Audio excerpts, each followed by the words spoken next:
inini panzvimbo zvinoitika ndezvokudai baba wababa vangu ndo vakanga vanayo yavainongedzera mombe ichichinja makala ende nzvimbo dziya yakanga isiri 1 muzimbabwe dzakatowanda nzvimbo dzacho. Ndinombonzwa vanhu vakawanda vachitaura kuti Zoni Chamisa akasarudzwa. Saka Chamisa anenge arimo here munhingiriki ninyowani mukingdom ichange manenge makutungamirira? Pandakarwara ndakashayirwa mamedication kwese kunonda ndombotedzera zvechikristu.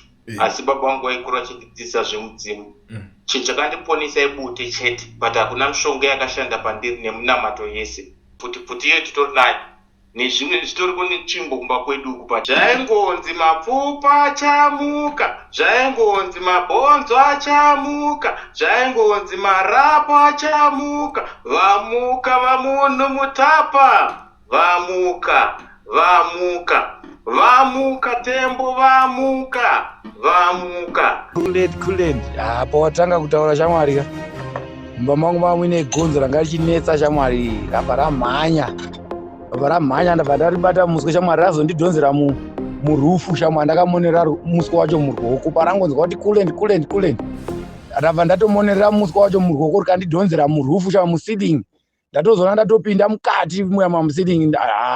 Kulend TV muri yeZimbabwe ndadzoka ndauya manje nenyaya pachivhitivhiti chenyu chisina fiye kana fevha. Nhasi pane nyaya irimo mudariro iri kupisa zvakaomarara, nyaya yaKing Munhu Mutapa, nyaya yakingship yanetsai. Makanzwa kuti King Munhu Mutapa uya wekuZimbabwe akatoenda kwaikota akati chichi ada kuti Zimbabwe izova ekingdom. But nhasi tasangana nemumwe ari kuti ndiye Munhu Mutapa chaye wechokwadi. Pari kunzi uya akaripo Timothy Munhu Mutapa wemudhabhirwa. Handisi kuziva kuti nyaya iyi muchaitambira sei, but before ndakuratidzai ndaplaya ndasanganisa ndakupai zvinhu zvekutaurwa panapa, I just want to let you know kuti kana uri muSouth Africa uchida kuregisterwa company vovhurwa FNB business account, Bata Owen weEducation Research is the only one anokurejistera company okuvhurira FNB business account usina work permit kana kuti start permit. Zvamanje Education Research ari kupedza masports ende ndiye akachibata chinhu ichochechi, ari reliable and affordable. Contact him on the numbers that are showing on the screen. Chimbonzwa ichi njiri panapa chandinacho nhasi icho. Hello. Yes, welcome to Kulian TV. Toti makadini? Tinofara amene munofara here. Aiwa, isusu tinofara, tinogara tiri vanhu vanofara ende ndikufarawo futi kutotaura nemi chinova chinhu chakanaka because ndoziva kuti zvinogona kuzotikomborerera pamberi apa. Hapana chakaipa. Ndotofarawo kuti ndaona mukana wekutaurawo nemi kuti vanhu vazivewo chokwadi. Nokuti chokwadi ndo chinonzi ndo chinotisunungura vanhu havangararame nenhema.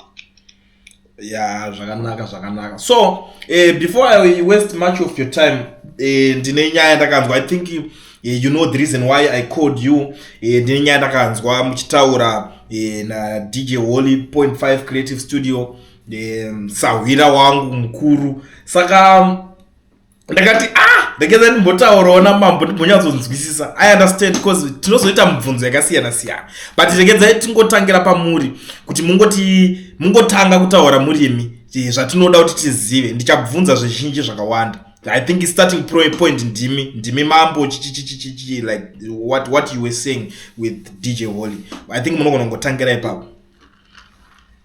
Ini panguva ino handishandise zita rangu nokuti ndiri pakutorwa hondo yerusununguko. Handidyidzana nevari kushungurudza vana veZimbabwe. Saka ndinozvidaidza nezita rekuti King RSC, makore ekuberekwa ndine 30. Inini chakaita kuti ndizive kuti ndiriwe kwaMunhu Mutapa, ndakakura ndidzidziswa nhoroondo nevabereki. Baba nanatete nanambuya handina kuita yekudzidza kuchikoro. Ndakaita yekutsanangurwa kubva ndiri mudoko. Ndo kuziva kwandakaita kuti ndinobvepi ende ndini ani.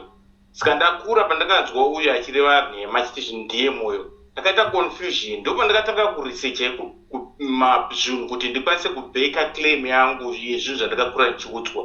Ndo pakuwana mabhuku anolinka profile anosvika 6 nemanewspaper links anosvika almost 7, mamwe articles. Ndichisira kuti zvinhu zvangu pandichaudza vanhu zvinge zvine concrete evidence kuti ini ndakakura ndichiudzwa izvi.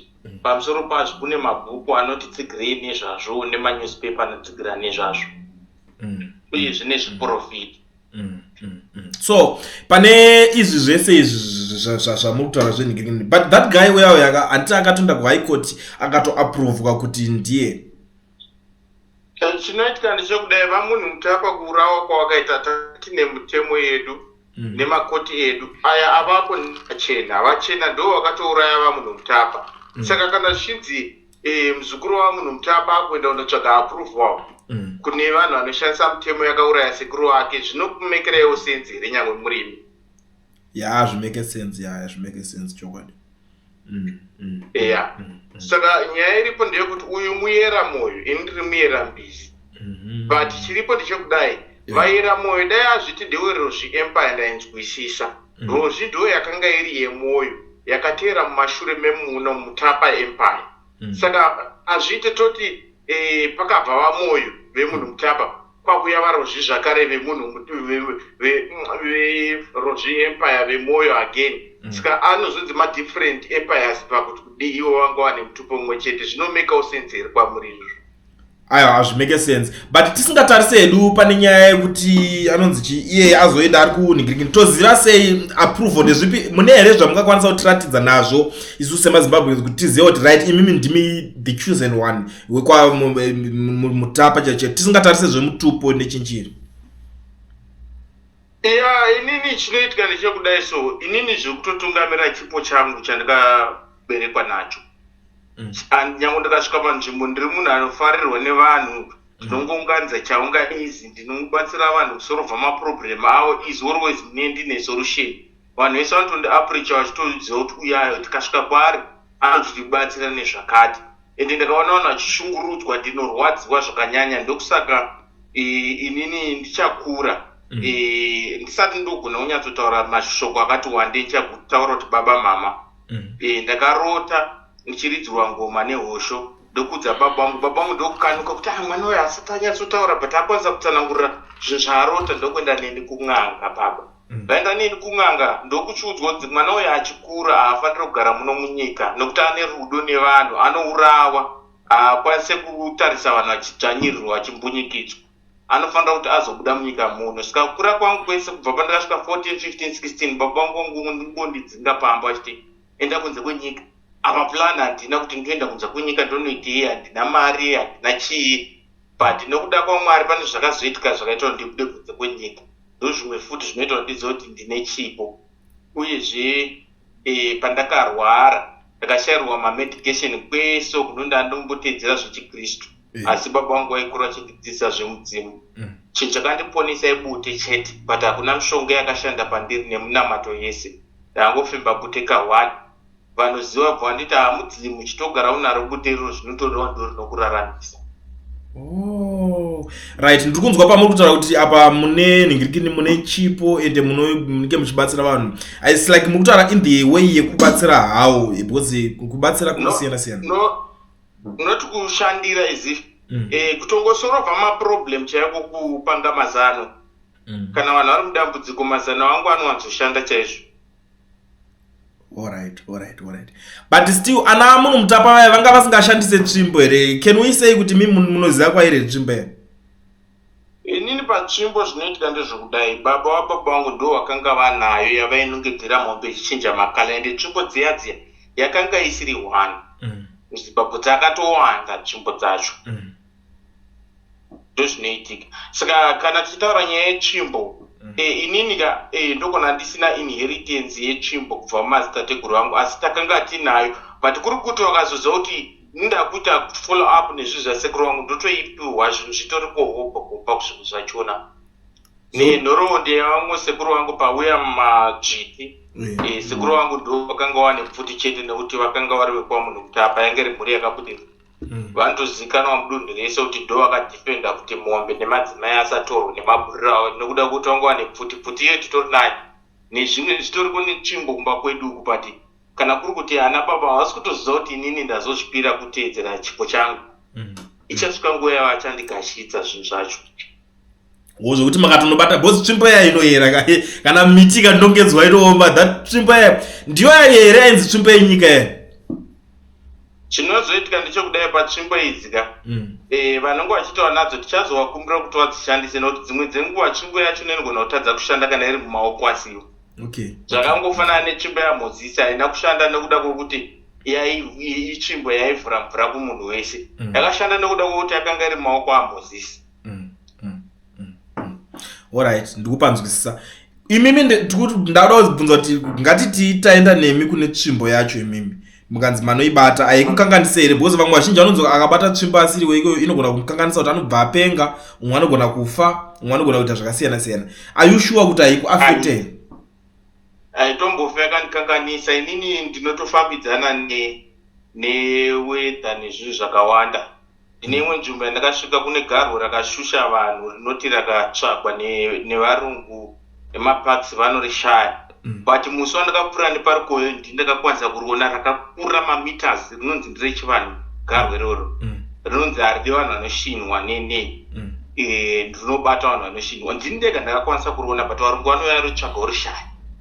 Saka ini ndinotofambidzana nenature zvakatonyanya zvokutoti handizvo zvinhu handitozvityi. Ndaitopfuura chiro panotonzi pane njuzu panoyera but handibatwe nenjuzu. Okay. Aiwa ndikupanzwisisa. So what are you planning to do now since umwe atonzi ndiadeclare nenyika imi muri kuti hazviiti hazvimake sense kuti muende kune matare monoti matare akauraya ana sekuru wenyu ana munhu mutapa evarungu aya acho hazviiti kuti muende muri ndigirine. What is the way forward now? Ndandine mubvunzo wani kwamuri. Reason yeliberation war yakaendera madzitateguru edu kuhondo kubva pachimurenga chekutanga chechipiri handiti yaikanga iri nyaya yekuti taichaptanda kushandisirwa mutemo yeudzvanyiri isiri yedu. Ndizvo. Ika ndiyo kaya yacho nayapasisa kuti Timothy ndiye kazvichireva kutoti hatisati tasununguka nanhasi takangochinjirwa ganda tikaisirwa munhu mutema asi utongi huri humwe chete ihwohwo hweudzvanyiri hwevachena. Saka vanopasisa anoita zvido zvavo zvichireva kutoti kutinzi tasununguka panoda kutobviswa vanopasisa izvozvo majaji acho nenhema zvese. Takagara tine utongi hwedu isuwe vanhu vatema. Ivhu taisatengeserana, mvura taisatengeserana, taibatsirana, tairitsirana, taiita mushandira pamwe. But nekuda kweutongi hwevarungu upenyu hwoita sehunorwadza sehunorema. Tava nemahomeless munhu anofanira kunge achingowana hebhu rake easy kuvaka tobatsirana. Ndozvaitaita machinyakare. Saka zviripo panguva ino munogona kuzviona kunge modernization but hakuna modernization yakadaro kana uchishandisa utongi husi hwako. Varungu havasi kushandisa utongi hwedu, machina havasi kushandisa utongi hwedu. Tisi tiri kushandisa utongi hwevamwe ende uchishandiswa nemumwe munhu mutema achidzvanyira mumwe munhu mutema achishandisa mutemo wemurungu. Alright. So when are you planning to take over? Ndiri pamutaura kuti I think passeason yakadai so izvi zvinenge zvaita. Inini ndinofambidzana naNyadenga newadzimu wangu ndiwo ane urongwa hwose. Inini kutaura ndingangojekese zvanendatenderwawo ndijekese. Zvichabudirira zvichaita sekuda kwavo. Pamwe pachona tinogona kusatova simba rangu nekuda kwokuti ndivo vane urongwa hwese. Munogona kutongonzwa kuti vanhu vaya vaishungurudza vaneZimbabwe vadonha vari mundege. Kuita kwaNyadenga futika ikoko. Maona zvakawanda zvinosorovha kwozoita pekuti tatoona sekuona kwedu kuti mapurisa nemasoja ari programmed necolonial system. Demonstration haishande, nyangwe mwada kudi haishande. Mapurisa nemasoja vana vedu vanofanira kurespecta isusu, vanofanira kuva neunhu netsika. Kana varamba kuteerera tichavateerera kudzimba dzavo tichivaranga. Vana vanotsurwa nokuti vanenge vaona mwana uri wamai vake arasa hunhu. Saka toda kuti mapurisa masoja adzidziswe unhu hwedu netsika. Havangadzidziswe tsika dzekubritain dzekuti vanorova namai vavo nanababa vavo vachizama kuzvimirira kodzero dzavo. Nguva yacho ichasvika yekuti tichaisa musoro pamwe chete tichabvumirana kuti izvi hazviiti zvedu ndo zvinotibatsira. Alright, let's talk about kingdom. The way matongerwa anenge achifanira kunge achiitwa acho ndeapi, ndezvipi zvinofanira kunge the way umambo hwacho hwenyu hwacho maitira. Bosi since murimika kuti tiri kuziva kuti ndimi macho muchanoita take over, muchanoita mambo wedu isusu enigirikini. Ndezvipi zvichange zviri nge zvichiitwa, ndezvipi zvichabviswa zvichaningirikini? Ndizvo zvatoda kuziva. kana mambo wavapo zvinotengeserwa vanhu zvaisatengeswa nemadziteteguru vachina zvichava mahara. Zvinhu zvakaita semvura munhu wese anofanira kuwana at least 100 square meters and above pamuri tomeka ane irrigation yekuti azvirimiro zvekudya. Hatipi vanhu vanofamba vachikumbira zvekudya munzira vane ndiro, ivo vane ivhu rekuti vanokwanisa kuzvirimira. Dzimba zvatichaita tomboti mushini wezvidhina unokanyira vanhu vese zvidhina mafirst brick tomboti unoita miriyoni, sezvo muZimbabwe ti 17 million, vanhu million wakaita $, totenga mushini uya tatiwa nezvidhina zvedu zvemahara, toita zvimwe zvokuti simende chigoera toona semande dzedu dzemahara, nokuti target iripo ndeyekusova maproblem edu zviri practical than kuda kushandisa theory yekubritain yevarungu Roman and Dutch law. Kutoti kana munhu achida shelter totoita zvinhu zvekuti taite double story nekuti ungoita kuti zvidhina zvivepo, simende ivepo, totoita kuti zvivepo, munhu otowana zvaatinotoda. Pamweyo kana chiri chikafu totomeka shoto aiwa munhu ane mbeu dzacho negarden racho, munhu otowana zvatinoda. Toda kusova zvinhu zviri practical pane kuramba tingotaura mavision asingasviki. Before vision 2030 kwakambeke kune mamwe mavision akapera akawanda akataurwa asina kubudirira. Vanhu vachifa nenzara pane kuti tingosorovha zvinhu zvekuti vanhu vawane kudya, kurarama zvakanaka, mabasic human needs ndo atinofanira kutanga kusorovha, tozoita mawants emota dzakanaka after taziva kuti munhu wese ari kupfeka, ari kudya, ari kuguta. Okay, so pane mukingdom umu munenge mune makuta zvema prime minister zvemachibozi. If you look at kunzvimbo dzakaita sana kunana Britain vachiri kushandisa zvema king queen chinchi, then vanhu vaita ma prime ministers ndo vanenge vachirana other side of government. Imi munenge ma structures enyu anenge akamira sei? Kwete isusu tunoita vanenge vasarudzwa naNyadenga neMhondoro nekuti nyika inoyera. That's why mchiona kunonzwa kuda madiamond ooma kana zvapindurwa nevasiri vemaoko acho. Makazvitarisa patinotambura chaizvo panogona kuputika goridhe kana kuti ivadzimu venyika vaya. Pakaiswa anofambidzana nazvo goridhe iroro hariome, madiamond haome. Saka tinoda vanhu vanofambidzana nemweya wenyika kuti vange vachitungamirira, vanoremekedza zviyerwa zvenyika. Kuti munhu wese anongoti pfocho nekuda kwokuti mandifarira. Toda anofarirwa naNyadenga ende utungamirira hwese kutsvaga mari nandisi kutsvaga profit. Nditoshunguridzika nekuti vanhu vari kutambura ini ndichiziva zvinhu zvinoita kuti vararame zvakanaka. Hazvisi zvekuda kuzvirova matundundu kuti vandiremekedze, kwete. Hazvisizvo. Saka tinoda madzimambo anenge asarudzwa nemweya wenyika. Vava munoshora muchiti ndiwe mudzimu ndochi, vanouombera mvura ichinaya, vanoita zvinhu kuti zviendeke zvinodiwa. Mungade kuzviti tamakristu pachikristu chachona chakamanikidzirwa patiri. Dai tikuri kuti maarabhu akatikurira, pamwe dai tiri mamuslim. Saka haunga ignore zvekwako nekuda kwechitendero chakamanikidzirwa pauri. Alright, ndinombonzwa vanhu vakawanda vachitaura kuti zoni Chamisa akasarudzwa. Saka Chamisa anenge arimo here munhikiriki nyowani mukingdom ichange manenge makutungamirira? Ini zvandiri kutaura panguva ino kuti mukingdom umu vanhu vari kuuya kubvira pauya vachena, vanhu vanga vachisarudza nepfungwa dzawande. Kubva ipapo tikatambura, makatsvaga hisi yedu kumashure vachena vasati vauya, inodadisa. Kingdom yemunotapa yaizikana nekuva negoridhe zhinji, yakatonyorwa chero mubhaibheri kuti Ophelia kwaiwanikwa goridhe. Yakabudirira tichivaka masiti tichidini nekuda kwokuti vanhu vaitungamirira vanhu vaisarudzwa nevaridzi venzvimbo Mhondoro. Maona. Saka isusu hazvisi zvemakwiki zvekushafirana. Mumwe nemumwe anosikwa ane tarenda rake. Haungati uri mutambi webhora kuti ndoda kumbonotungamirirawo. Ko waudi kungoshingirira bhora rako sinzi riro rawakasarudzirwa naNyadenga ndo raunogona.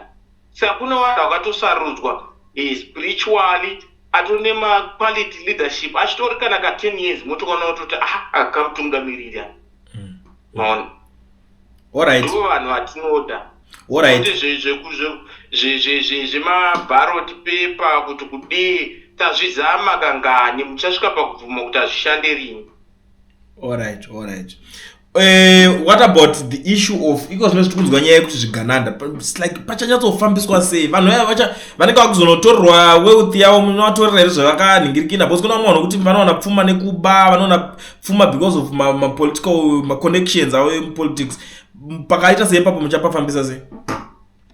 aiwa isusu vakabira vanhu zvinhu zvaikaudzwa nevanhu vese senge Rolls Royce dziya dziri kutengwa dziya tikatotengesa senge kune hondo mafactory akashipa totonotenga kana factory China yekusona hembe cotton donje tagara tinoita ninge chiprocessa zvese chitonani patoitwa hembe dzinopuwa vanhu mahara baba Rolls Royce iyoyo tocreata zvese vana zvitofanira kuzvicreatisa mafactory munyika imomo tomira izvi show off zvavanoita zvekudada izvo nyika iri paemergency haisi kutomboda zvekutamba ikuda zvinhu zviri serious.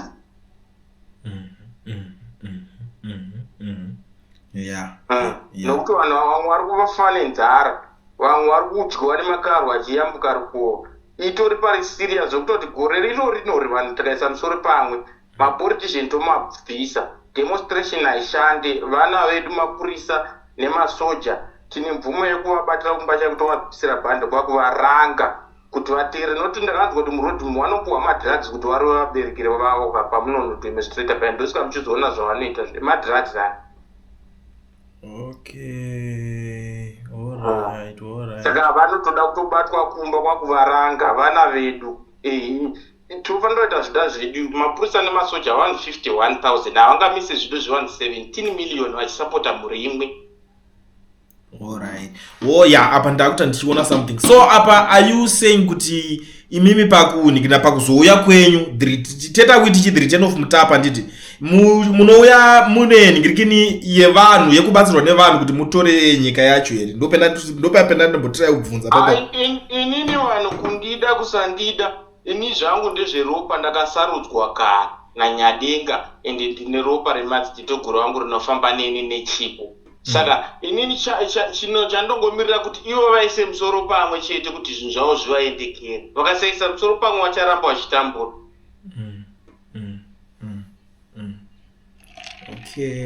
Hamene kana mazvinzwisisa. Ndikuzvinzwa. Mundinzwisisa? Ya ndakateerera ndikunzwisisa.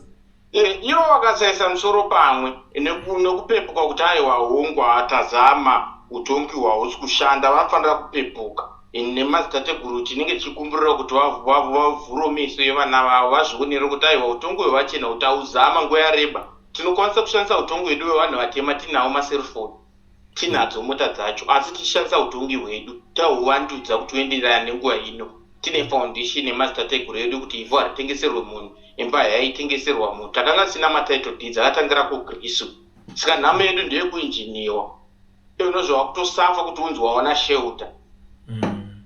Asi muri kufunga kuti you are living in a modern world. Asi masitateguru edu aimeka sure kuti shelter chinhu chakarerekera munhu wese. Ndikupaona. Saka tinoda kudzosa yedu government system foundation achitochivandudza kuti ienderane nezviriko nguva ino. Saka apa tingati panenge pachiri nezviyazvo zvezvi yavanoti democracy here kana kuti zvinenge zvatopera futi.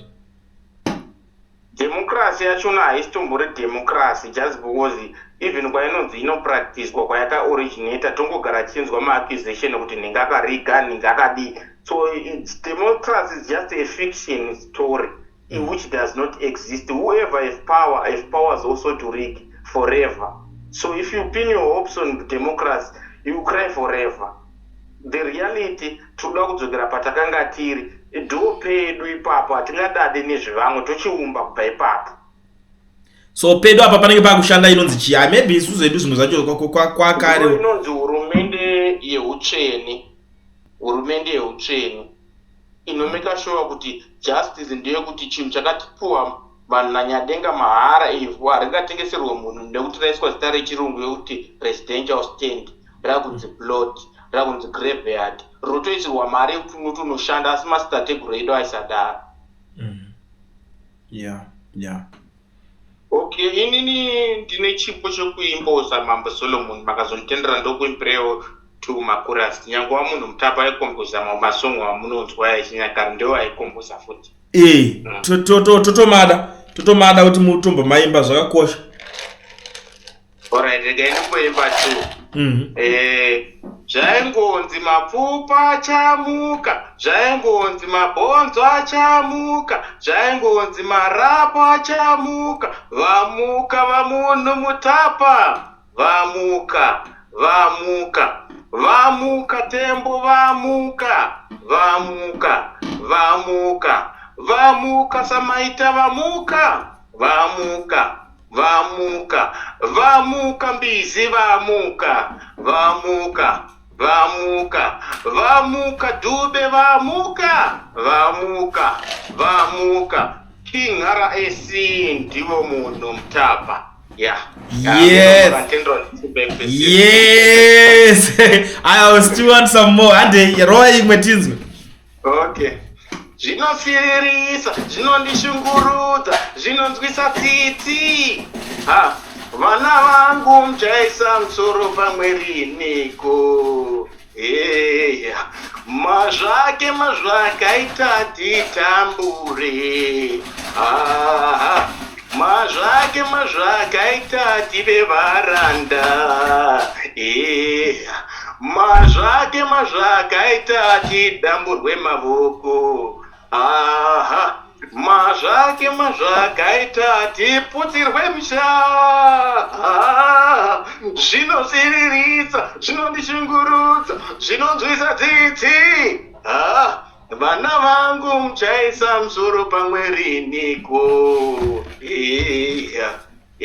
Ndoimwe yacho. Yes, aiwa mukuchimhanya. So musambo munoimba unonzi chiwo?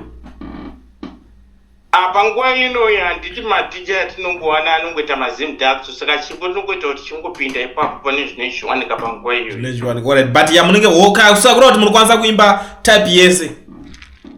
Ini ndiri multi talented, chero English zvese ndinoimba. Chero mapiano here? Mapiano ndiri flexible, chero beat rangu ridzwa ndinoadjust.